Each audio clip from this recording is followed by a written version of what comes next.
자, 삼성전자와 SK하이닉스의 실적이 나왔습니다. 예상했던 대로 어닝 서프라이즈 사상 최대 실적이었습니다. AI 붐과 메모리 반도체 호황이 맞물린 결과겠죠. 반도체 투톱이 호실적을 기록하면서 코스피 5000시대를 연 국내 증시에도 기대감 더 커지고 있습니다. 자, 이번 실적 결과 또 앞으로의 전망까지 두루 짚어보겠습니다. 함께해 주실 분들 소개해드리겠습니다. 그레너리 투자자문 이완수 대표 나오셨고요. 산업인류학연구소 박준영 소장, 또 현대차증권 김재승 연구위원 나오셨습니다. 안녕하십니까? 안녕하십니까? 안녕하세요. 반갑습니다. 용감한 토크쇼 직설은 SBS 비즈 뉴스 앱과 유튜브에서 실시간으로 시청하실 수 있습니다. 자, 우리 시장 전반적인 상황부터 한번 짚어보죠. 계속 의미 있는 기록들, 숫자들을 지금 만들어가고 있어서 코스피도 5,100, 이제 5,000 아닙니다. 코스닥도 1,100, 1,000 아닙니다. 계속 이제 올라가고 있습니다. 저 이거 말 잘해야 돼. 이게 예, 자칫 숫자 잘못 얘기하면은 이제 한 달이 지난 거 얘기할 수가 있어서 이런 시장의 상승세가 올해 새해 들어와서도 끊이지가 않네요, 이한수 대표님. 네, 맞습니다.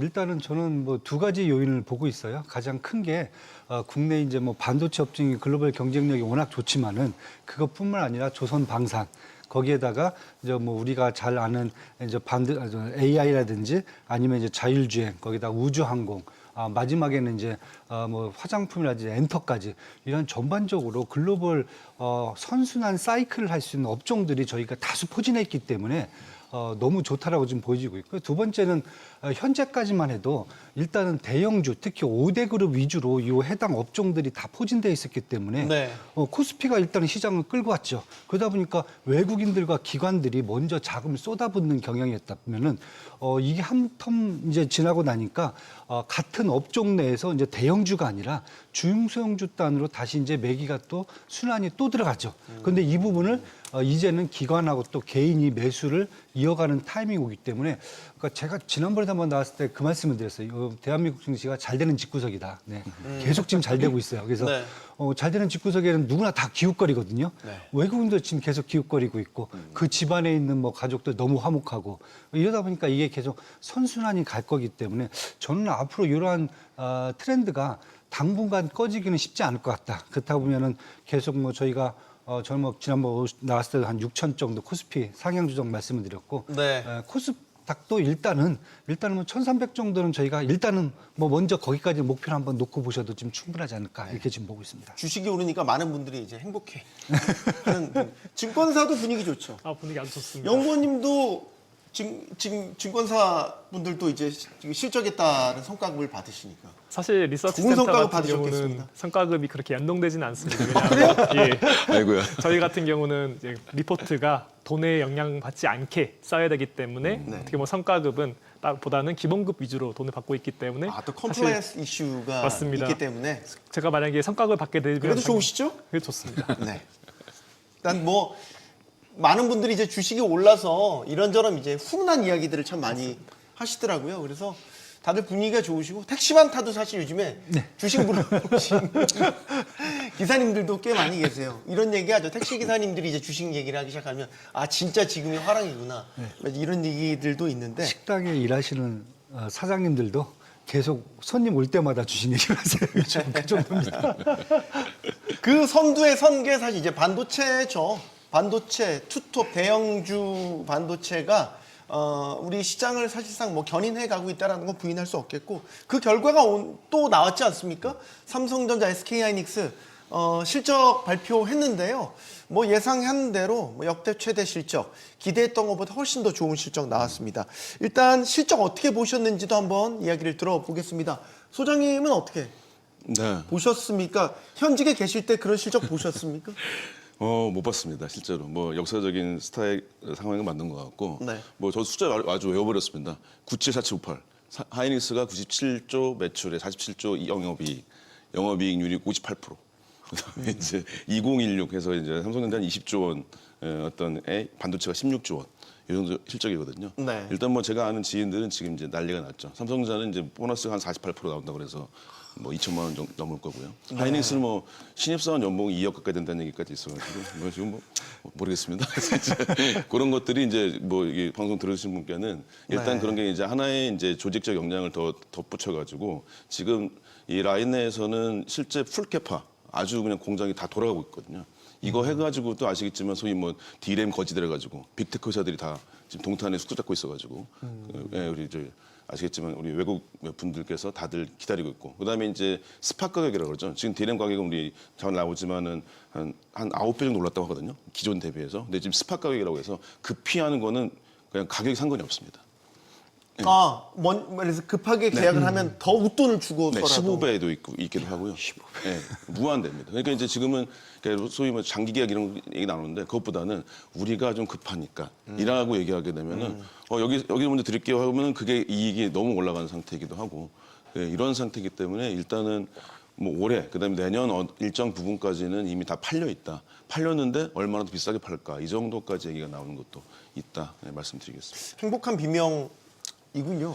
또 좀 말씀드리니까 혹시 이쪽이 갑질 느껴지고 농담입니다. 그만큼 지금 반도체 아시겠지만. 메모리 사이클이 호황기에 접어들었다라는 걸 이제 보여주는 여러 사례들이겠죠. 자, 실적 분석에 대한 이야기 조금 더 들어볼까요? 어떻게 보셨습니까? 사실 저희 같은 경우도 거의 인라인하게 나왔다, 가격이 기대치만큼 나왔다 정도로 보는 것 같습니다. 네. 하지만 더 중요한 것은 사실 내년, 그러니까 올해 영업이익이 제일 중요하다고 보고 있고 그렇기 때문에 내년 작년 4분기 실적으로 통해서 올해 영업이익이 상당히 높아질 수 있는 가능성을 발견했다. 이런 쪽에서 더 좀 좋은 신호라고 발견할 수 있을 것 같습니다.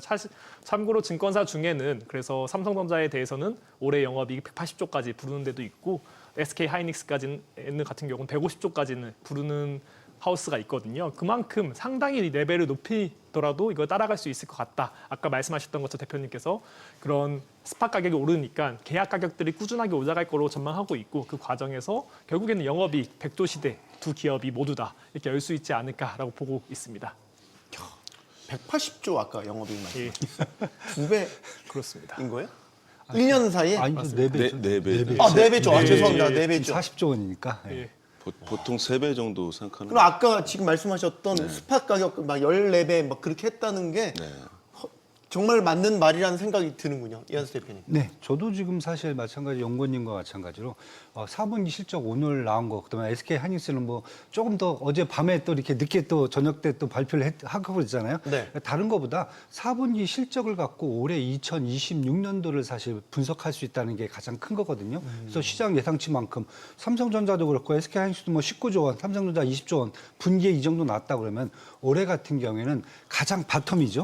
뭐 분기에 똑같이 4번을 한다 하더라도 최소한 80조 원에서 100조 원은 양 회사 다 나올 수가 있다는 거예요, 영업이익이요. 그러다가 조금 더 이제 뭐 얘기했듯이 삼성전자 같은 경우는 올해 이제 HBM3, HBM4까지 양산 들어가고 그다음에 파운드리까지 들어간다면 뭐 180조도 세게 볼 수 있고 그다음에 SK 하이닉스 같은 경우도 지금 레거시뿐만 아니라 HBM4가 양산 들어가면서 가격까지 지금 인상이 다 돼 있는 상태잖아요. 네. 그렇다 보면은 SK 하이닉스도 뭐 140조 이상 뭐 볼 수 있고 그런데 뭐 사실 저는 상단보다는 일단 하단이 최소한 이번 4분기에 한 4번 정도를 찍어준다라고 하면은 그렇게만 해도 사실 올해죠 2026년도 주가가 충분히 저희가 이제 한 100% 상승은 가능하지 않을까. 예를 들면 SK 하이닉스 어제 이제 실적을 발표한 걸 갖고 올해 2026년도 추정 PER을 해보니까 지금 한 10배밖에 안 돼요.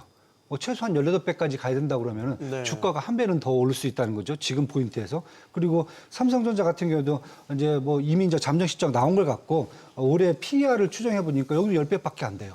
그렇다 보면 뭐 PER 보통 한 20배 정도가 나오거든요. 그렇다 보면 올해 같은 경우 삼성전자도 수익률 100% 나올 수 있겠다. 그렇다 보면은 사실 최근에 이제 우리 국내 리서치 하우스들이 좀 강하게 끌어올렸지만 목표 주가를 한 몇 주 전만 해도 외국계 증권사 리포트 특히 뭐 맥코리아든지 JP 모건 스탠리들이 삼성전자 뭐 한 25만 원, SK 하이닉스 120만 원 불렀을 때 이거 너무 과장된 게 아닌가라고 얘기했는데 저는 어떻게 보면 지금 외국계 리서치들이 먼저 한국의 시장 특히 삼성전자, SK 하이닉스를 먼저 전망을 한 게 아닌가 이렇게 지금 보여주고 있습니다. 하이닉스 같은 경우는 이제 150만 원 목표 주가 제시되면서 또 한 번 증권가가 또 술렁이었다고 해야 되나?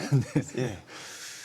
자, 지금 다 행복한 비명을 지르고 있는 뭐 팔은 안으로 굽는다고 이제 메모리 반도체 회사 탑 1, 2가 이제 우리 한국 기업이니까 많이 벌었으면 좋겠고 낙수 효과도 많았으면 좋겠고 고용도 많이 하고 주식도 많이 올라서 다 행복했으면 좋겠는데 이제 이 슈퍼 사이클이 언제까지 갈 거냐? 이 행복한 이 상황이 언제까지 갈 거냐? 미리 좀 내다보는 게 필요하지 않겠습니까? 올해, 내년 뭐 더 많이 오래 갔으면 좋겠는데 네. 역대 호황기와 비교해봐서 어느 정도 갈 거라고 생각하십니까? 그 이제 역대 호황기라고 해서 뭐 어떤 분 닷컴 버블도 얘기하시고 뭐 저는 이제 지금 닷컴 버블하고 모바일 혁명 혹은 PC 혁명이랑 닷컴 버블이 같이 왔다는 생각이 들긴 해요. 지금 아시다시피 요새 용어로 보자면 인프라용 AI라고 하는 게 이제 닷컴 같은 네트워크인 거고 그다음에 이제 실제 피지컬 AI라고 하는 게 이제 하나의 기기지 않습니까? 근데 이게 시간차가 거의 없이 오게 된다면은 이거는 이제 기존하고는 전혀 다른 형태가 될 수밖에 없고 보통 저희 반도체 시장에서 메모리를 보통 2천억 달러 시스템 반도체를 보통 4천억 달러, 1대2로 보통 얘기하죠. 6천억 달러 하는데 이번에 트랜스포터 같은 전문 그 반도체 이 전망하는 데서 보시면 2천억 달러가 메모리가 2배로 늘 거다 올해. 4천억 달러까지 2배를 얘기해 버립니다. 그 다음에 2027년 정도에는 그것에 50% 늘 거다. 그러니까 이제 5천억 달러가 돼 버린다는 거죠. 그러면 그 얘기는 이제 시스템 반도체랑 보통 1대2가 이제 아주 심각하게 되면 1대1까지 돼 버리는 5대5로 나눈다는 얘기는 이제 시장 자체가 이 메모리를 전혀 달리 봐야 되는 거가 되는 것이고, 근데 이 메모리는 아시다시피 이 특히 서구에서나 대만에서는 만들지 못하고 있습니다. 한국이 거의 70% 이상 가지고 있고 이 마이크론만 일부 있는 편인데 거기에 이익이 지금 이런 기술 발달에 따라서 이 폭풍이 두 개가 같이 오고 있는데 거기에 메모리가 훨씬 더 중요한 위치에 올라온다. 근데 거기에 수혜가 우리나라가 있다. 그다음에 그게 27년도까지는 거의 26년 올해는 작년 대비 100% 성장. 내년에 50% 성장 이런 게 예상되고 있고 뭐 더 심한 데도 있다니까요. 그런 것들을 보게 된다면 이게 뭐 가시화된 숫자가 아닐까라고 생각도 들긴 합니다. 영호님은 이 호황이 언제까지 갈 거?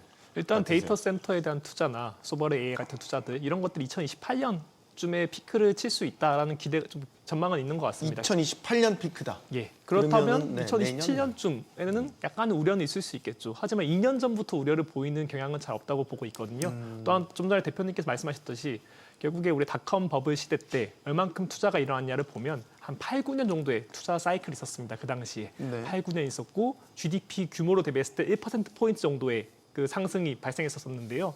지금 같은 경우는 아직 2년밖에 되지 않았습니다. 우리가 AI 많이 본 것 같지만 사실 투자가 2년밖에 진행되고 있지 않다라고 본다면 과거에 8년 이상 그렇게 빅사이클이 나타났던 닷컴 버블 시대와 비교한다면 아직 기간도 짧다라고 할 수 있을 것 같고 GDP 대비 규모 지금 우리가 하이퍼스케일러들의 엄청난 투자들이 나타난다고 해서 금액이 커 보이는 건 사실이지만 미국 GDP 대비했을 때는 사실 크지가 않거든요. 네. 닷컴 버블 당시와 비교한다면 그 규모도 작습니다. 사실은 GDP 네. 대비했을 때는 그런 것들을 감안했을 때 기간도 아직 2년밖에 되지 않았고 규모도 닷컴 버블 시대에 비하면 훨씬 작다라는 점에서 사이클이 최소한 2년 이상은 갈 수 있을 것 같다라고 전망드릴 수 있을 것 같습니다. 2년 정도를 이제 미니멈으로 보신 겁니다. 예, 이제는. 맞습니다. 최소한으로 보신 거고 이한수 대표님. 전 좀 더 세게 부를게요. 저는 한 뭐 수치를 본다면 한 5년 정도는 더 가야 되지 않을까. 좀 땀보다 좀 강하게 말씀을 드리는데 왜냐하면 첫 번째가 이제 지금이 이제 글로벌 AI 산업이거든요. 글로벌. 그러니까 미국만의 산업이 아니지 한국만의 산업이 아니라 글로벌 AI 산업인데 그게 뭐 라지 랭귀지 모델부터 시작해서 데이터 센터부터 시작해서 이제 피지컬 AI, 자율주행, 뭐 우주 항공 이런 쪽으로 계속 뻗어나갈 거란 말이죠. 네. 그렇다 보면은 글로벌 AI 산업이 인프라가 언제까지 저는 구축을 해야 될까? 지금이 초기 단계라고 보면 저는 최소한 한 3, 4년은 더 구축을 해야 될 것 같고요. 왜냐하면 뭐 다른 나라도 해야 되니까 미국만 하는 건 중요한 게 아니니까요.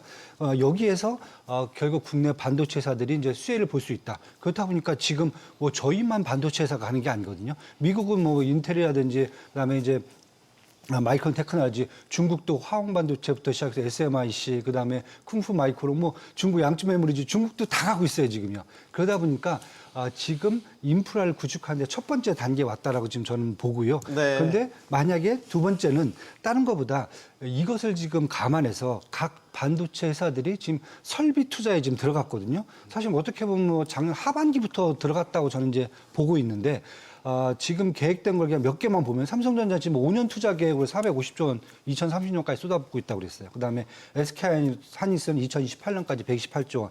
마이크론 같은 경우가 지금 5년 투자 계획으로 300조 원 지금 미국에 8개 첨단 공장 만든 것까지 나와 있어요. 그다음에 키옥시아도 지금 낸드 플래시 2028년까지 생산량 2배 증가라고 얘기하거든요. 근데 이 회사들이 바보가 아니거든요. 왜냐하면 자기들이 캐퍼를 딱 늘렸는데 이때부터 만약에 공급이 너무 많아진다. 그러면 사실 가동률이 안 올라가고 회사가 망할 수가 있거든요. 그러니까 제가 보기에는 삼성전자, SK하이닉스 모든 이런 반도체 회사들이 그런 사이클을 감안해서 지금 풀로 이렇게 캐퍼를 딱 높이는 게 한 2030년까지이기 때문에 저는 이렇게 본다라고 하면 일단 2030년까지는 충분히 공급 쪽에서는 쇼티지가 계속 나오지 않을까. 네, 이렇게 지금 판단을 하고 있어 갖고 뭐 최근에 뭐 낸드 플래시 가격도 지금 삼성전자가 100% 올리고 있고 메모리도 80, LPDDR도 한 80% 지금 가격을 계속 올리고 있습니다. 10%, 20% 아니고 80%예요. 이 정도라고 그러면은 공급의 쇼티지가 얼만큼 크다는 게 지금 눈에 보이는 거거든요. 그럼 이 공급의 쇼티지를 앞으로 수요는 스톱된 게 아니라 더 늘어날 거란 말이죠.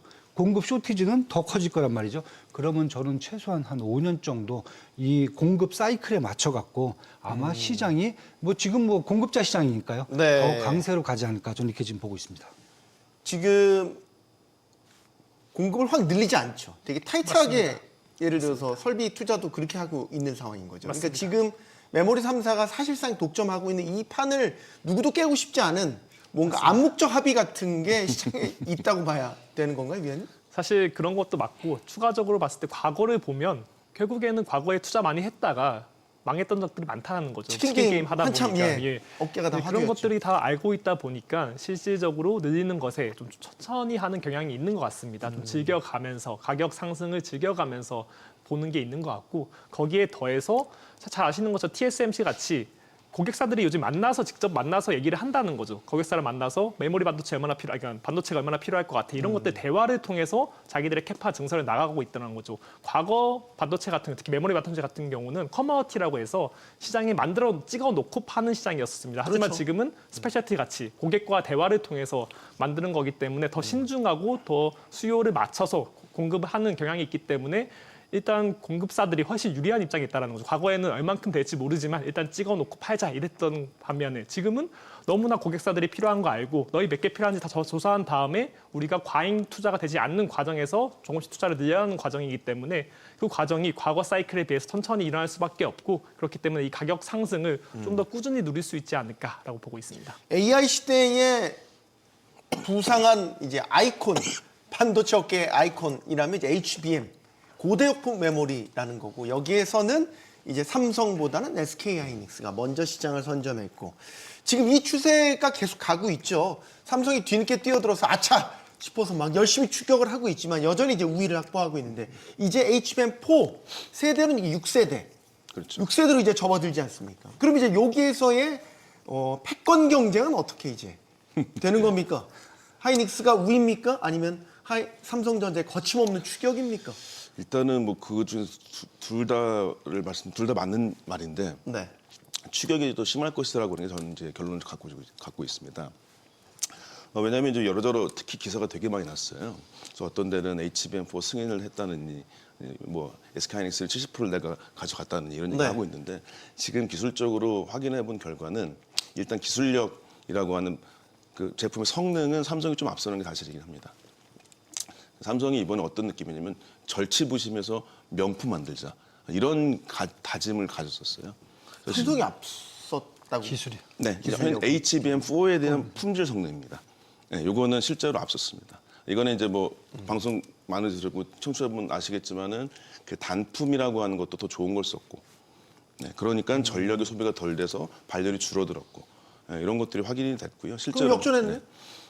역전은 맞습니다. 근데 역전 여부가 이게 이제 하이닉스가 그래서 안 됐냐라는 건 절대 아니라는 것이죠. 하이닉스는 기본적으로 뭐 이게 태소 미세 조절을 들고 있고, 근데 HBM4가 언제 팔리냐면은 실제로 이 2분기 끝나고 3분기 들어가는 올해 하반기부터 이 HBM이 들어가는 루빈 칩 있지 않습니까? 네. 거기에 들어가기 때문에 엔비디아로서는 계속 조정을 하고 있을 것입니다. 이 상황일 것이고 앞서서 얘기하셨다시피 중요한 거는 HBM4를 만들 때 이 두 회사는 일단은 기술력이라고 하는 거는 일단은 비슷하다고 본다라고 보는 게 좋을 것 같고 더 힘을 쓰고 스펙을 올렸던 삼성전자가 성능은 좋은 것 같다. 그런데 하이닉스가 못 팔 정도는 당연히 아니다. 이런 상황에 보실 수 있을 것 같고 네, 이런 생각까지 여기까지 이제 말씀드리도록 하겠습니다. 일단 실적입니다. 이건 의견을 좀 다 들어보겠습니다. 왜냐면 우리 소장님이 삼성전자 출신이어서 하루도 안으로 양을 굽을 수가 있어서 다 들어보겠습니다. 대표님. 저는 뭐 일단 뉴스 이렇게 종합해 보면은 SK 하이닉스가 그래도 뭐 6세대 HBM4에 대해서는 뭐 시간이 조금만 지나면 다시 또 주도권을 갖고 하는 게 맞지 않을까. 왜냐하면 전 두 가지 요인을 보고 있는데요. 첫 번째는 뭐 지금 뉴스 나온 거 보니까 삼성전자가 먼저 그 엔비디아에 납품을 한다라는 얘기는 있어요. 먼저 하는데 보통 1년치 수주를 보통 잡아오는데 SK 하이닉스가 그 1년치 수주의 70%를 받은 것으로 예상되고 있다. 그러니까 원래 시장에서 한 50% 받을 걸로 예상했는데 70%로 지금 얘기가 되고 있거든요. 그러니까 쉽게 해서 얘기합니다. 먼저 지금 삼성전자가 납품은 할 수가 있지만은 소규모의 물량을 그다음부터 대규모 물량이 들어간 것은 그다음은 사실 SK 하이닉스라고 보셔야 될 것 같아요. 제가 보기에는. 그러다 보니까 시간 지나면 뭐 SK HBM4에서는 SK 하이닉스가 더 유리하게 작용할 수 있다. 왜냐하면 지금 시설 같은 경우에도 사실 뭐 기존의 HBM3 공장을 뭐 재설계를 한다던가 업그레이드를 한다던가 아니면 신규로 이제 공장 라인을 깔 수도 있는데 양쪽 측면에서 본다면 사실 SK 하이닉스가 지금 더 유리하고 대량 생산을 할 수 있는 구조는 충분히 갖춰져 있다. 저는 이렇게 보고 있고요. 두 번째는 지금 삼성전자가 사실 이를 갈았어요. 뭐 기술적으로 이를 갈았는데 네. 문제는 지금 힘이 너무 분산돼 있어요. 왜냐하면 어떤 뜻입니까? SK 하이닉스는 지금 HBM4에 지금 목숨을 걸고 있거든요. 네. 이걸 해야지 뭐 사실 자기들의 매출자 영업이익을 갖고 하는데 삼성전자는 지금 레거시 반도체도 너무 좋아요. 전선이 넓다. 그렇죠. 그다음에 파운더리도 있어요. HBM도 있어요. 지금 세계 전선을 갖고 와야 돼요. 그러다 보니까 제 느낌에는 처음에 작년 한 11월 달, 12월 달 사실 깐부 치킨 회동 있을 때 네. 가장 큰 얘기가 제가 이제 듣기로는 젠슨왕 대표가 너무 급해서 왔다. 왜? 삼성전자가 HBM4를 안 만들려고 그런다. 굳이 반도체하고 파운드리 지금 막 해서 뭔가 성과를 내야 되는데 우리가 HBM4까지 막 가갖고 비용 들여갖고 이거 해갖고 1년, 2년 후에 수익을 내야 될 그럴 필요가 있을까? 천천히 해도 되지 않을까? 이런 소문까지 있어갖고 젠슨왕 대표가 너무 급하게 HBM4를 생산해야 된다는 해야 된다고 설득하기 위해서 설득하기 위해서 날라왔다는 소문까지 있어갖고 치킨 맥주 먹으면서 그 얘기를 그러면서 본인이 돈을 안 내고 왔다는 거죠. 이건 이제 어떻게 보면 업계에서 좀 그런 거죠. 돈은 또 뜬금없이 현대차 정의선 회장이 그렇죠. 냈는데 네. 그래서 저는 이렇게 본다라고는 사실 지금 SK 하이닉스는 죽기 살기로 달려드는 거고 그렇다고 삼성전자는 조금 전선이 여러 개 지금 내가 파이프라인을 갖고 있기 때문에 네. 조금 전반적으로 봤을 때는 저는 시간이 조금만 지나면은 SK 하이닉스가 그 비중을 다 찾아오지 않을까. 지금 뭐 3분기 HBM3에 대한 글로벌 점유율이 이제 SK 하이닉스가 한 54% 정도 나왔고요. 삼성전자하고 마이크론이 20에서 한 19%씩 나왔는데 제가 보기에는 다시 아마 이제 HBM4 쪽에서는 SK 하이닉스가 한 70% 기존의 그 점유율을 다시 끌고 올라가지 않을까 이렇게 저는 보고 있습니다. 제품 스펙 자체는 삼성전자 HBM4가 더 높을 수 있어도 시장 점유율에서는 하이닉스가 더, 원래 경쟁력을 계속 가져갈 것이다. 증권가에서는 어떻게 보고 있어요? 사실 증권가에서는 주식가로 얘기하다 보니까 주가로 측면에서 봤을 때 SK 하이닉스는 좀 더 HBM의 리더십이 있다라고 보는 것 같고 네. 반대로 삼성전자는 이런 레거시 디램 쪽에서 다른 쪽에서 더 혜택을 보고 있다 이렇게 보고 있는 것 같습니다. 이미 가격적인 흐름이. 그래서 보통 레거시 반도체들이 강세를 보일 때 삼성전자가 좀 더 아웃퍼폼하는 경향이 있고 SK 하이닉스가 좀 HBM들이 좋은 뉴스들이 나올 때마다 SK 하이닉스가 좀 더 좋게 움직이는 경향이 있는 것처럼 결국 시장에서는 가격적으로 이렇게 판단을 하는 것 같아요. 네. 삼성전자는 좀 더 디램 잘하는 회사,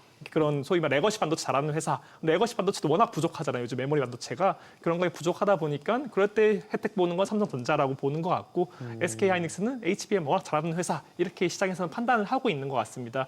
그런데 둘 다 지금 부족하다는 게 중요한 포인트고 그렇기 때문에 네. 둘 다 올라가는 게 결국에는 한쪽이 SK 하이닉스가 리더십이 있다고 해서 삼성전자에게 아주 안 좋냐? 다른 걸 잘하는 게 많기 때문에 저는 충분히 같이 올라갈 수 있다고 보고 있고 삼성전자가 잘 나갈 때는 꼭 SK 하이닉스가 안 좋은 것도 아니고 둘 다 좋은 좋은 환경이다라고 보시면 될 것 같습니다. 소장 있게 보완 설명의 기회를 드리겠습니다. 네, 이건 좀 정리를 좀 해야 될 것 같습니다. 또 워낙에 또 투자자분들께서 더 정확히 아시는 분도 있어서 그러니까 이게 재설계하고 생산을 좀 나누실 필요는 있을 것 같아요. 첫 번째로는 이 재설계 여부라고 하는 거는 반도체 공정이나 생산 장비랑은 상관은 없습니다. 거의 상관이 없어요. 그러니까 무슨 얘기냐면 뭐 배선을 달리 만든다든지 그러니까 전작가 분들이 요렇게 여기다 전압을 더 인가한다든지 그래서 여기는 이 설계도 영역이기 때문에 생산하고는 별 상관은 없습니다. 그다음에 두 번째로는 아까도 말씀하셨던 것 같은데 이 생산했었을 때의 이 공정 장비는 삼성전자나 하이닉스나 이미 다 사놨습니다. 삼성전자가 2분기 말 때 아시겠지만 인벤토리 비용으로 되게 많이 그 마이너스 이익이 있었어요. 그때가 뭐냐면 HBM3가 잘 될 줄 알고 생산했던 거 그것들의 재고가 되게 많거든요. 그 얘기 뭐냐면 이미 생산 캐파는 많이 돼 있다라고 볼 수 있어서 저는 생산 캐파에 따른 투자 비용 같은 거는 두 회사가 별 차이는 없을 것 같다. 떨어냈다. 혹은 거기에 이번에 신규 투자가 들어가는 건 공통적일 것 같다. 네, 그렇기 때문에 그거는 좀 이 비슷하다고 본다면 일단은 가격 측면에서 봤을 때는 삼성전자가 좀 더 싸게 팔 것 같긴 합니다. 당연스럽게 그건 있다. 근데 두 번째로는 근데 이 추격했을 때 과연 우리 대표님 얘기하시피 이 계속 이 격차, 맞아요. 60대 20 같은 격차가 유지될 것이냐, 아니면 이거 올라갈 것이냐. 근데 저는 이제 올라간다고 보는 사람입니다. 네, 그래서 저는 요즘 이제 연말 정도 됐을 때는 한 50대 한 35 정도, 50 많으면 50대 한 40 정도까지 올라가지 않을까라고 좀 예상이 돼서 전 그래서 아쪽 뭐 안으로 굽는 게 아니라 그렇게 기술적인 걸로 좀 굽으셔도 됩니다. 여기저기. 이거 소장님께 바로 여쭤보고 싶은 거는 지금 AI향 반도체 칩들도 이제 ASIC 맞춤형 반도체 쪽으로 이제 그렇죠. 계속 가고 맞습니다. 있잖아요. 네. 그럼 이제 파운드리의 중요성이 상대적으로 더 그럼요. 부각이 될 텐데 네. 삼성전자 아프 손가락 파운드리는 어떻습니까? 올해 반전 포인트가 있습니까? 확실히 있습니다. 이게 항상 말씀드렸듯이 작년에 테슬라의 수주가 올해 연결되지는 않고요. 테일러라고 하는 미국 테일러 팹이 공장, 내년 정도 아니면 올해 한 4분기 정도 때부터 아마도 이제 캐파에 들어갈 겁니다. 근데 그럼 가장 큰 건 뭐냐? 바로 S26이죠. S26이 바로 이제 아마도 엑시노스가 쓰일 거고, 그러면 삼성전자로 봤을 때는 반도체 사업부에서는 이제 반도체 쪽 DS 부문에서는 시스템 LSI 사업부하고 파운드리 사업부 자체가 매출이 올라가고 과등이 올라가겠죠. 그다음에 삼성전자 핸드폰 사업부의 이익 그 원가가 떨어질 겁니다. 퀄컴 칩을 안 쓰기 때문에, 퀄컴 칩을 쓰더라도 파운드리가 있기 때문에. 그래서 그것 때문에 이미 약간 올해는 가장 목표는 적자의 흑자 전환 같은 것들은 가장 큰 건 S26 엑시노스다. 네, 그다음 나머지 것들이 빠른 거는 이제 소니 쪽에서 이제 소니가 원래 많이 했던 CIS죠. 원래 이제 저쪽 텍사스의 어스틴이라고 기존의 팹이 있습니다. 거기서 해주는 카메라 쪽은 이미 괜찮을 것 같다. 방금 컨퍼런스 콜에도 보시면은 그 카메라에 대한 얘기가 나왔습니다. CIS 쪽에서 이미 매출이 괜찮을 것 같다 나와서 그쪽 크게 두 가지가 있을 것 같고 나머지 빅테크 수주들이 된다면 아무리 빨라도 올해 말 아니면 내년 정도. 그래서 삼성전자 같은 경우는 올해는 이제 흑자 전환 같은 게 파운드리 목표일 것 같고요. 두 번째로 내년에는 실제로 퀄컴 같은 회사들이 수주가 온다면 그때 이제 전혀 다른 게임이 오지 않을까. 덧붙여서 말씀드렸다시피 에이직 반도체가 나와서 맞춤형 HBM, 소위 파운드리형 HBM을 해달라고 나왔을 때는 거기는 파운드리를 갖고 있는 삼성이 좀 더 토탈 솔루션 할 수 있겠다. 이건 좀 굉장히 기대치가 될 수 있겠죠. 그러니까 냉정하게 TSMC는 넘사벽이고. 그렇죠. 그럼 이제 의미 있는 추격자로서 이제 2위 자리를 가져가야 되는데 결국 이제 빅테크들의 수주를 얼마나 할 수 있을 것이냐. 테슬라는 한번 발표가 났죠. 최근 이제 구글 TPU라든지 아니면 브로드컴 같이 이제 이런 쪽의 수요를 가져오면 이제 의미 있는 이제 점유율 상승이 이루어지게 될 것이고 증권가에서는 사실 삼성전자 주가 판단을 하는 데 있어서도 저 파운드리가 늘 마이너스적 요소였는데 맞습니다. 저거 올해 좀 바뀔 거라고 보세요? 조금은 개선된다고 보고 있는 것 같습니다. 네. 아까 대표님께서 너무 말씀을 잘해주셨기 때문에 똑같은 것 같은데 사실 첫 번째로 그런 전체적으로 메모리와 함께 만드는 그런 제품들 이런 쪽에서는 파운더리가 메모리를 같이 하고 있는 삼성전자이기 때문에 훨씬 좋은 제품들 소위 말하는 효율성이 있는 제품들을 만들 수 있을 것 같다라는 기대감이 높아지는 것 같습니다. 특히나 뭐 피지컬 AI 같은 경우도 저중에 피지컬 AI 같은 경우는 메모리 효율성, 메모리와 얼마나 잘 또 소통하고 또 전략 소용 효율성도 얼마나 좋을 것인지 이런 것도 되게 중요하기 때문에 이런 쪽에 있어서 같은 파운더리를 하더라도 메모리 반도체를 가지고 있는 소위 말하는 뭐 한 번에 만드는 거죠. 이제 그런 것들을 수직 계열화가 되어 있는 삼성전자가 더 유리할 수 있을 것 같다라고 첫 번째로 보는 것 같고요. 특히 두 번째로 봤을 때 뭐 시장에서 봤을 때는 결국에 지정학적 우려를 조금은 생각하는 것 같습니다. 대만이 가지고 있는 지정학적 리스크가 있기 때문에 특히나 트럼프가 각자 도생의 시대, 뭐 돈노 독트린을 발표함으로 인해서 어떻게 보면 우리는 아메리카 대륙에만 신경을 쓰겠다. 나머지는 신경 쓰지 않겠다. 이렇게 말을 해놓은 상태잖아요. 그렇기 때문에 대만에 대한 그런 리스크들이 분명히 존재하고 있다고 보고 있습니다. 그렇기 때문에 다른 이런 IT, 빅테크 회사들 입장에서도 결국에 대만에서만 의존하면 안 된다라는 생각이 있는 것 같고 그렇기 때문에 미국 정부 같은 경우도 인텔에 대해서 투자를 늘리는 것이 결국에 이런 반도체 이런 그런 밸류 체인에서 너무 TSMC에 의존하고 있다 보니까 그 네. 약점으로 작용할 수 있을 것 같고 그것이 인텔을 투자한 이유인데 우리나 삼성전자 같은 경우도 분명히 하나의 대안책으로 작용할 수 있기 때문에 그 관점에서 또한 조금은 더 혜택을 볼 수 있지 않을까라고 생각되는 것 같습니다. 지금 삼성전자 목표 주가 뭐 16만 원 이렇게 나오는데 만약에 파운드리가 본궤도에 다시 올라선다면 이거 더 플러스 알파 해야 되는 거 아닙니까? 사실 그걸 합쳤을 경우가 얘기했듯이 이제 뭐 140조 원 영업이익 그것까지 보는 거고요. 이제 그게 빠졌을 경우는 사실 한 뭐 80조 원에서 100조 원 정도 보는 게 저는 지금 맞다라고 보고 있고요. 그러니까 예를 들면 지금 올해죠. 작년이죠. 2025년도 하반기에 파운드리 가동률이 50%밖에 안 돼요. 삼성전자가. 그러니까 그것도 40% 끌어올린 게 50%예요. 그러니까 공장 반은 놀고 있다는 얘기예요. 그러니까 과거에 한 7, 8년 전에 보면 글로벌 파운드리 쪽에서 사실 삼성전자가 한 18%, 19% 정도 점유율을 갖고 있었는데 지금 보시면 이제 한 9에서 8%거든요. 그러니까 반이 노니까 지금 그렇게 된 거예요. 근데 사실 이제 시장에서 보는 것은 저도 이제 뭐 투자가 입장에서 본다라고 그러면은 올해 하반기를 사실 아까 우리 소장님 말씀하셨듯이 되게 중요한 포인트로 파운드리 쪽을 보고 있습니다. 왜냐하면은 일단 이제 텍사스 오스틴 공장이 이제 양산할 거로 지금 예상을 좀 하고 있는데 하자마자 바로 테슬라 제품을 좀 만들 거라고 지금 보고 있어요. 근데 왜 이게 중요하냐면은 제가 인텔 케이스를 볼 수가 있어요. 인텔이 애리조나에다가 1,000억 달러 넣어갖고 뭐 1.4호짜리 공장 만들었는데 안 팔렸어요. 처음에 워낙 안 팔렸어요.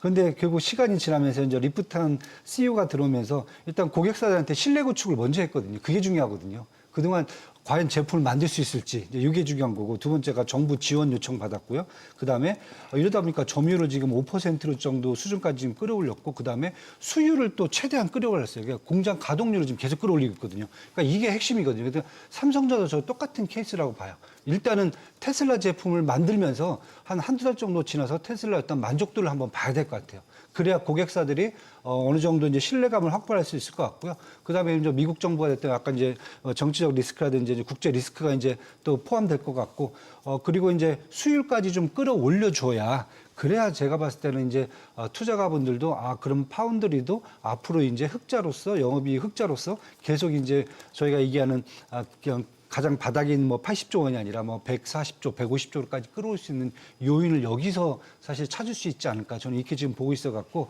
일단은 파운드리는 일단은 좀 지켜봐야 될 것 같아요. 지금 일단 공장 만들고 어떻게 돌아가는지를 좀 봐야 그래야 이제 앞으로 삼성전자가 TSMC의 70%이 아성을 좀 뚫고 좀 치고 올라갈 수 있을지 그건 그때 가서 한번 좀 봐야 될 것 같습니다. 제가 소장님께는 이 질문을 드리고 싶어요. 지금 반도체 호황인데 이제 대형주들 종합반도체 우리 삼성전자 하이닉스 얘기만 했는데 이제 우리 생태계 이루고 있는 이제 소부장들 있잖아요. 그렇죠. 1차, 2차, 3차 벤더사들 또 같이 좀 지금의 호황에 얼마나 올라타고 있는지 낙수 효과는 얼마나 되는지 상대적으로 아까 이제 공급을 확 늘리고 있지는 않아서 그리고 이제 기존 장비들 업그레이드하는 정도로만 쓰면 조금 지금 이 호황에 그렇죠. 우리 소부장들은 좀 아쉽다 이렇게 얘기할 것 같아서요. 네, 뭐 아시겠지만 지금 삼성전자 같은 경우도 갑작스럽게 이제 D램 단품의 가격이 올라가서 갑작스러운 이익을 얻었기도 했고 그게 감사한 건 맞습니다. 근데 이제 지금 확인한 바로는 작년도 한 중반부부터 해가지고 이제 풀캐파가 돌아갔고 이제 라인 건설 계획 같은 것도 가지고 있습니다. 근데 이제 옛날처럼 사이클 와서 바로 소부장 투자한다 이건 아닌 거는 맞을 것 같고요. 저는 이제 이런 기간들 봤을 때 현재 예상되는 거는 SK 하이닉스 같은 경우는 27년도 2월 정도에 이 용인 1단지가 이제 실제로 가동된다라는 얘기가 있습니다. 올해 죄송합니다. 올해 한 상반기 끝날 때쯤부터 이제 장비 캐파가 이제 매출이 시작될 것 같고요. 네. 올해 말 정도에는 이제 라인 되기 전에 보통 소재산 보통 한 2개월 전부터 매출 시작되거든요. 그때 좀 보시면 될 것 같고 삼성전자 같은 경우는 이제 특히 P5 이런 것들이 이제 지어진다입니다. 근데 지어진다라고 했을 때는 실제로 장비가 들어갈 때 꽤 오래 걸리거든요, 시간이요. 네. 지금 확인할 수 있는 거는 하이닉스가 가장 먼저 27년도 2월 달에 용인 1단지 연다. 그럼 그거 6개월 전부터 장비 매출이 들어간다. 그다음에 이제 삼성전자 같은 경우는 얘기하다시피 뭐 개조나 아니면 새로운 신규의 라인의 캐파에서 조금의 신규 어떤 매출은 있겠지만 아주 크진 않을 수도 있겠다라고 좀 약간 보수적으로 말씀드릴 수 있겠고 하나는 이제 소부장에서 이제 장비는 이 6개월 정도 전에 매출이 있는데 부품과 소재 같은 경우는 결국에는 한 2개월 정도 전부터 라인이 가동이 많이 되면 이제 매출이 많이 오르거든요. 그런 것들을 감안하셔가지고 투자를 하시면 어떨까 생각이 들게 네. 됩니다. 제가 지금 영원님께는 그 질문 드리고 싶어요. SK하이닉스 이제 컨콜 통해서 여러 이야기 나왔고 한 것 중에 이제 투자자들 관심이 ADR. 미국 증시 이제 상장에 대한 문제가 있었는데 이 기대감으로 상당히 이제 주가도 좀 반영이 됐잖아요. 근데 이제 지금 나온 입장은 보면 원점 재검토라는 것 같아요. 이렇게 되면 어떻게 됩니까? 이게 이제 신중한 입장을 드러낸 건데 이게 이제 원래 시장에서 예상했던 거랑은 좀 다른 결인 것 같아서요. 시장에서는 ADR을 이제 미국에 상장함으로 인해서 거기에 대한 새로운 밸류에이션을 받아내서 국내 증시에도 리레이팅이 있지 않을까라는 네. 기대감은 있었던 것 같습니다. 하지만 이렇게 된다는 것은 사실 많은 것들을 고려하지 않았을까라고 생각은 되는 것 같습니다. 제 개인적인 생각으로 봤을 때 사실 많은 것들이 뭐가 있을까? 자사주라는 것을 통해서 지금 하는 거잖아요. 자사주를 건드는 것이 사실 상법 개정이나 여러 가지 이슈들이 있는 상황에서 네. 이런 것들 자사주를 어떻게 할 것인지 사실 상당히 많은 논란적인 문제가 있거든요. 이것이 하면 다른 회사들도 따라할 수 있는 영역도 있다 보니까 그런 것들에 대해서 되게 조심할 수 있는 부분들은 있는 것 같습니다. 하지만 장기적으로 봤을 때 ADR에 들어간다면 사실 좋은 게 훨씬 많겠죠.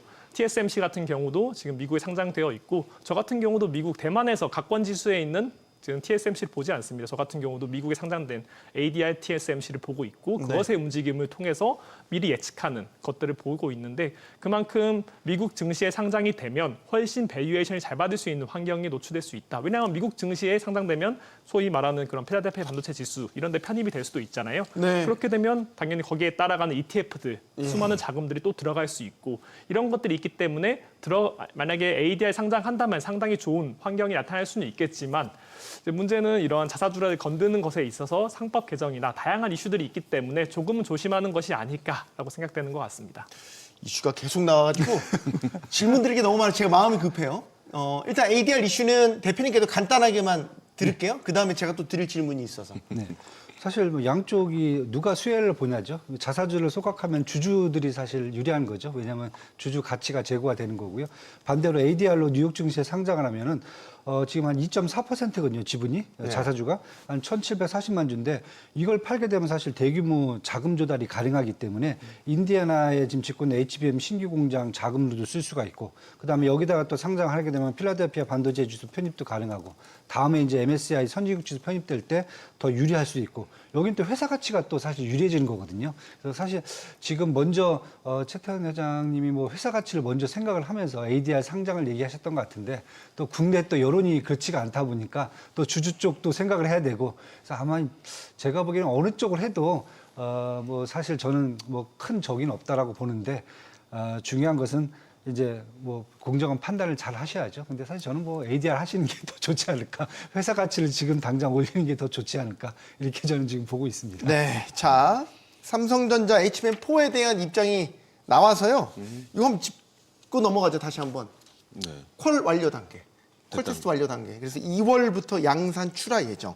이제 공식화했네요. 그렇네요. 그럼 이제 시장에서만 돌았던 이제 맞습니다. 언제 하지 이제 이게 이제 클리어 됐네. 2월부터 양산. 네. 체제에 들어갔다는 건 다 이제 스탠바이가 됐다는 뜻. 네, 뭐 이미 실제 출하를 이미 예상하고 있었을 겁니다. 그러니까 이게 보통 아시겠지만 반도체 웨이퍼가 들어와서 HBM처럼 복잡한 공정은 보통 3개월, 4개월 걸리거든요. 네. 그럼 이제 2월부터 나온다는 얘기는 이미 퀄이라고 하는 것들이 예상됐었었고, 그래서 이미 뭐 올해 작년 연말 한 11월부터 이미 웨이퍼가 들어가서 나온다는 얘기거든요.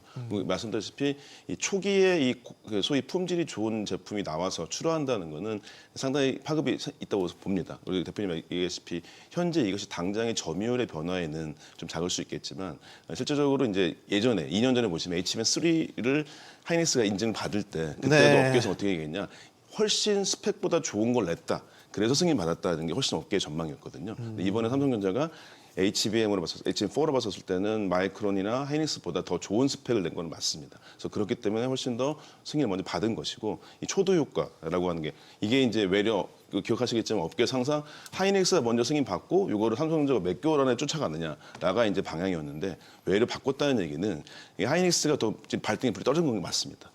네, 실제로. 그래서 그게 아무리 기존의 이 반도체에 대해서는 주도권이 있었더라도 아까 똑같이 가자면 생산설비 비슷해요.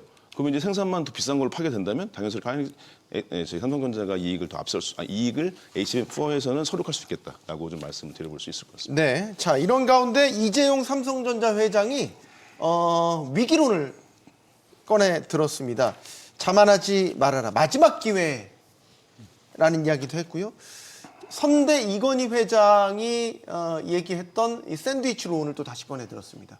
이게 삼성은 이제 그 삼성 정영의 DNA를 몇 가지를 이제 집약을 해보면 위기 경영, 초격차 이런 것들인데 사실 이제 이건희 회장 때 이런 만들어졌던 것들이 요즘에 이재용 회장을 보면 아버지의 경영 철학이나 이런 것들이 상당히 많이 배어나요. 이렇게 회사 상황이 좋은데 다시 한번 위기론을 꺼내 들었다. 이게 어떤 의미가 있다고 봐야 되겠어요? 근데 이재용 회장 말씀 맞습니다. 숫자만 나아진 게 맞습니다. 실제로.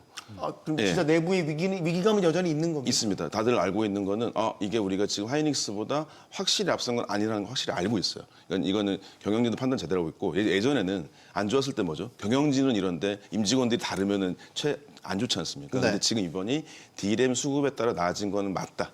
이거는 어떤 면에서 운이다. 근데 이게 실제로 HBM4는 이번에 승인을 먼저 받은 건 맞는데 단품으로 보시면 업계에서 정확히 알고 있습니다. 하이닉스 6개월 앞서 있어요, 실제로. 이거는 여전히 지금 좁혀야 됩니다. 그러면 반도체는 이렇다. 파운드리는 얘기했다시피 흑자 전환인 것이지 업계 선두는 절대 아닙니다. 그럼 남아있는 게 뭐냐? B2C라고 할 수 있는 DX 부분이지 않습니까? 여기는 이번에 슬쩍 보시면은 매출은 40조 원인데 영업이익이 1조밖에 안 돼요, 이번에 분기에는. 그럼 이건 뭐냐? 실제로 S26은 달라질 수 있겠지만 이 핸드폰 사업 빼고 나머지 영상 디스플레이 가전 쪽은 거의 마이너스에 가깝거든요. 네. 아시겠지만 이제 이게 피지컬 AI에 뭐 레인도 로보스틱 사가지고 하는 것도 있지만 여기에 변화가 크지 않으면 그러니까 반도체는 하던 거를 이제 도전자에서 다시금 이제 원래 1등으로 올라간다가 있고 이것도 숙제고 두 번째로는 이 DX 부분이라고 하는 거는 진짜 큰 변화가 있어야 됩니다. 네. 예, 이게 이제 아주 중요한 상황이다. 이게 마지막 기회가 맞는 게 실제 인공지능의 완성품 결국에 기기고요.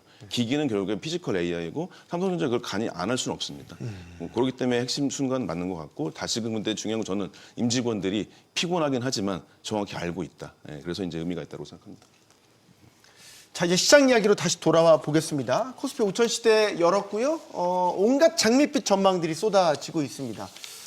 코스피 6천 이야기 나오고요. 코스닥은 3천 스닥 이야기 나옵니다.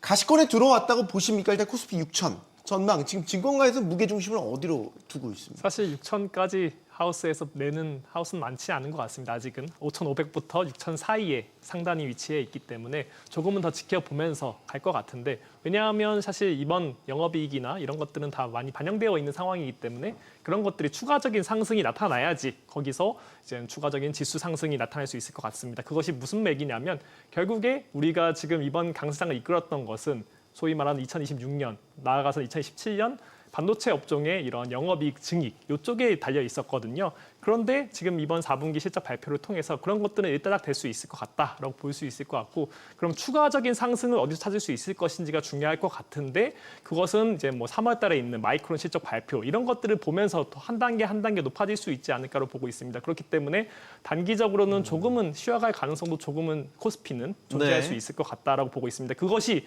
단순히 지수가 쉰다고 해서 증시가 재미없다라는 게 아니라 반도체 업종은 좀 쉬더라도 만약에 그러면 다른 업종들 순환매 발생하고 그 과정에서 재밌는 것들이 상당히 많이 나타날 수 있죠. 최근 1월 달에 들어서 나타나는 것이 결국에 로봇, 뭐 바이오도 상당히 좋았었고 그런 것들이 왜 나타났을까를 봤을 때 이제 실적 전망치나 이런 것들은 반도체 업종에 대해 상당히 많이 반영되다 보니까 다른 순환매장 키 맞추기가 일어나고 있다고 보시면 될 것 같고 그 과정에서 다른 업종들이 상당히 좋았었다.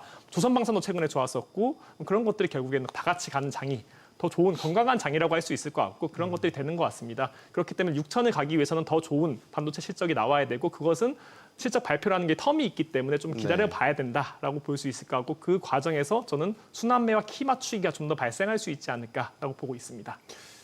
여당인 더불어민주당에서는 7천 이야기도 하고 있습니다. 정치적으로 하신 거 같아요. 물론 이제 뭐 정책 목표를 내건 거다 이렇게 말씀하시는데 이제 그만큼 이제 기세가 좋고 기대감이 그렇죠. 뭐 네. 충만해 있다 네. 그런 분위기라는 거죠. 네, 맞습니다. 그래서 저도 사실은 그런 국내 리서치 하우스 분들이 조금 더 보수적이지 않나 좀 생각이 들어요. 저도 사실 뭐 연초부터 계속 6천은 충분하다라고 말씀을 드리는데 뭐 가장 큰 이유가 지금은 일단 1분기 작년 4분기 실적을 이제 발표하면서 아마 이제 올해 2026년도 이제 가이던스를 제시하는 딱 그 타이밍이기 때문에 저는 잠깐 이제 5천까지 오르는 상황에서는 좀 지수가 좀 이제 횡보할 가능성 크다. 반면에 하락은 아니다. 이렇게 이제 보여지고요. 횡보하면서 아마 4월 달에 1분기 실적을 확인하면서 아마 2026년도 전반적인 주가 반영이 다시 또 시작되지 않을까. 상승 모멘텀을 받는다면 이때가 되지 않을까 지금 보고 있는 거고요. 그 사이 이제 계속 시장을 받쳐줄 수 있는 것은 아까 말씀하셨듯이 지금 뭐 국내 시장 같은 경우는 지금 실적에 대한 기대감이 좋은 데는 뭐 반도체라든지 에너지 밸류체인이라든지 조선방산, 화장품, 엔터가 있고요. 그다음에 시장에 대한 기대감이 좋은 데죠. 그러니까 뭐 실적보다는 AI라든지 자율주행, 피지컬 AI, 뭐 우주항공, 제약바이오 사실 이러한 전반적인 업종들이 계속 지금 순환매를 돌고 있거든요. 네. 그렇다고 해서 외국인이라든지 기관의 또 자금이 그렇게 또 딸리는 편도 아니고요. 그렇다고 보면은 제가 봤을 때 2026년도 이제 밸류에이션을 확인하는 기간 동안에 이제 우리가 경쟁 있는 이런 업종들이 계속 선순환을 하면서 지수는 분명히 받쳐줄 수 있다. 저는 이제 이렇게 지금 보여지고요. 요 작업이 좀 끝나면은 아마 2분기, 1분기 실적 어느 정도 정리되면서 올해 전반적인 이제 이익 성장률 어느 정도 나올 건지가 아마 대략적으로 이렇게 가이던스가 나온다 하면은 저는 그때부터는 다시 또 한 6천을 향해서 지수가 좀 달릴 수 있지 않을까 저는 이렇게 지금 보고 있습니다.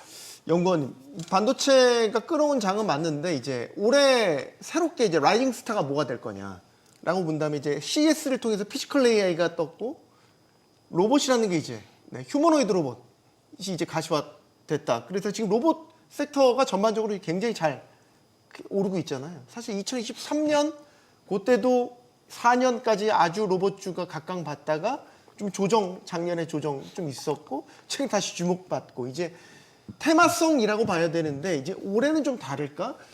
반도체의 역할을 어느 정도 대체할 만큼의 성장성을 보일 수 있을까? 어떻게 전망하세요? 사실 저 같은 경우는 반도체가 이끌어가는 강시장이기 때문에 반도체를 대체할 수는 없다라고 보고 있습니다. 결국에는 반도체가 거의 우리나라 영업이익의 좀 증익, 한 3개월 동안 증익의 영업이익 증익의 한 90%를 만들어내고 있거든요. 하지만 네.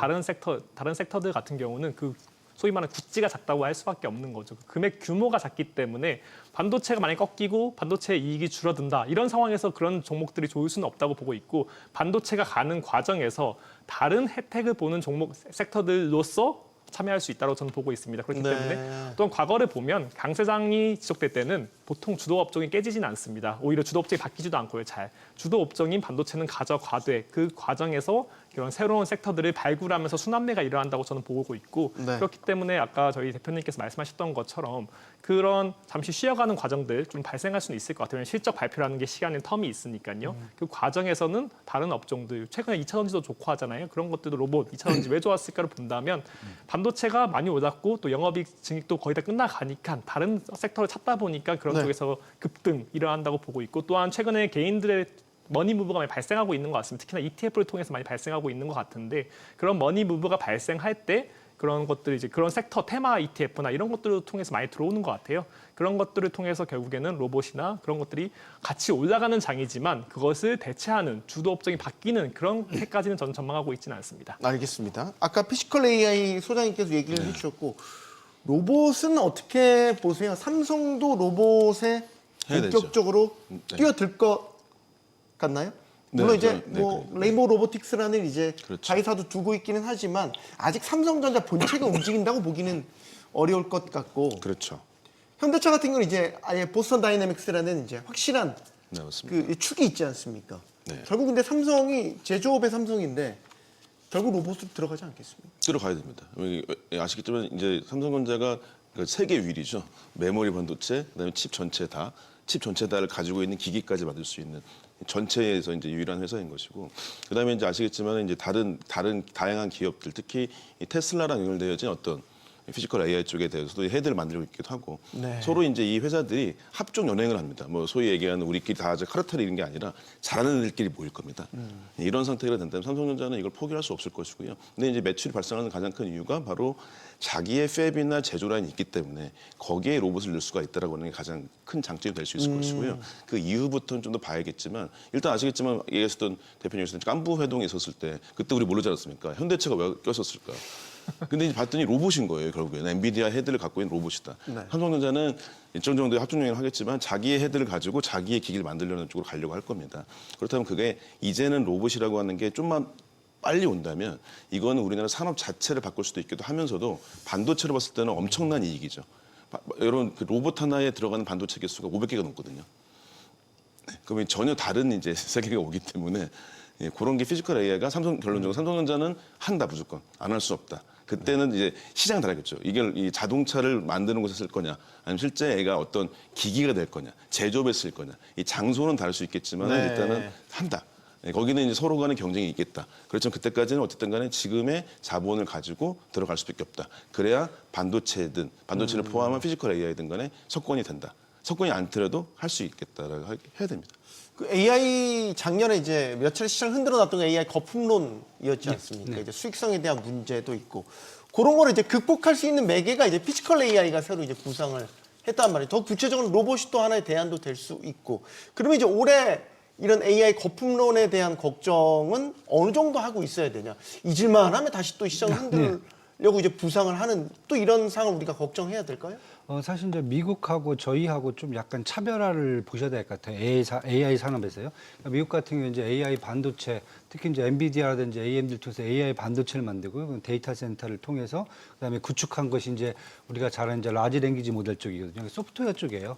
그러다 보니까 사실 이제 그쪽에서는 뭐 자금 조달이 쉽지 않다 보니까 워낙 회사채도 많이 끌어다 쓰고 그다음에 아니면은 누가 독점하지 않으면 이건 다 죽는 거거든요. 그러니까 내가 독점해서 살던가 아니면은 독점 못하고 그냥 뭐 밑에 그냥 일부 회사로 돼도 죽고 아니면 뭐 경쟁에서 뒤쳐져도 죽고 이러다 보니까 그냥 모르겠다. 일단 회사채로 땡겨서라도 뭐라도 투자를 해보자 이런 그런 어떻게 보면 이제 그런 부분들이 AI의 산업의 전반적인 거품론을 이제 창출했다 보면은 사실 국내 같은 경우에는 AI 산업 자체가 지금 그런 소프트웨어 쪽보다는 지금 반도체라든지 아니 피지컬 AI라든지 뭐 우주 항공이라든지 자율주행과 같이 사실은 어떻게 보면 실체를 갖고 가는 소프트웨어 하드웨어 쪽에 지금 AI 산업들이거든요. 그래서 저는 그렇게 본다라고 하면은 미국 같은 경우는 계속 그러한 부분들이 이제 하이퍼스케일러 쪽에서 제시가 될 수가 있어요. 그런데 한국 같은 경우에는 당장 물건을 생산하고 그 물건을 쓰는 그런 입장이기 때문에